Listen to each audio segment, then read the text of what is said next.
रूस ने अपने हथियारों से यूक्रेन में जमकर तबाही मचा रखी है। यूक्रेन भले नाटो देशों से मिल रहे हथियारों के बूते रूस को टक्कर दे रहा है, मगर रूसी हथियारों के सामने अभी भी यूक्रेन काफी पीछे है।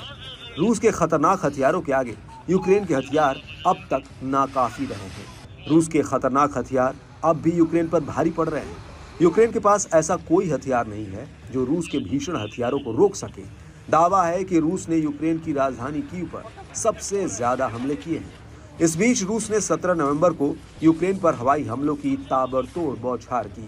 यूक्रेनी अधिकारियों ने दावा किया कि यूक्रेन ने करीब लगभग 3 महीनों से जारी रूसी हवाई हमलों की अपनी सबसे बुरी मार झेली। इस दौरान यूक्रेन पर 120 से ज्यादा मिसाइलें और सैकड़ों ड्रोन दागे गए, जिसमें कम से कम 7 लोग मारे गए। वहीं यूक्रेन के पावर सप्लाई सिस्टम को भी बहुत बड़ा नुकसान उठाना पड़ा है। दावा तो ये किया जा रहा है कि रूसी हमलों से खौफ में जी रहे यूक्रेन के लोग कई हफ्तों से भयंकर हमले की आशंका में थे। यूक्रेन के विदेश मंत्री एंड्री सिबिहा ने बताया कि रूसी सेना ने रविवार को सबसे बड़े हवाई हमलों में से एक शुरू किया। रात में राजधानी के ऊपर ड्रोन से हवाई सुरक्षा की आवाज सुनी जा सकती थी। सुबह मिसाइल हमले के दौरान शहर के केंद्र में शक्तिशाली विस्फोटों की एक सीरीज सुनाई दी। वहीं ताजा हमलों पर यूक्रेन की वायुसेना ने बताया कि हमारे जाबाजों ने रूस की दागी गई 120 मिसाइलों में से 104 को तबाह किया, जबकि 90 ड्रोन में से 42 को हवा में ही मार गिराया। वहीं यूक्रेन को दहलाने के बाद रूस की ओर से भी बड़ा बयान सामने आया है। रूसी रक्षा मंत्रालय ने कहा कि सैनिकों ने यूक्रेन के सैन्य औद्योगिक परिसर को सप्लाई करने वाली पावर फैसिलिटी पर एक बड़ा हमला किया, जो सटीक टारगेट पर हिट हुआ। वहीं DTEK के CEO मैक्सिम टिमचेंको ने बताया कि यूक्रेन के पावर सिस्टम को गंभीर नुकसान पहुंचा है। इसमें DTEK का पावर स्टेशन भी शामिल है। यह हमले एक बार फिर यूक्रेन को उसके सहयोगी देशों से और एयर डिफेंस सिस्टम की मांग करते हैं।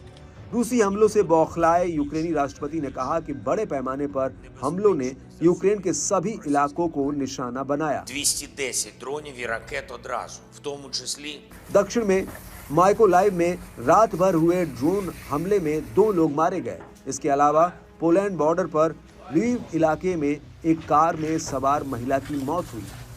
ओडेसा में 2 और लोग मारे गए। वहीं रेल अधिकारियों ने बताया कि निप्रोपेट्रोव्स्क में एक रेल डिपो पर हमले में 2 लोग मारे गए और 3 घायल हो गए।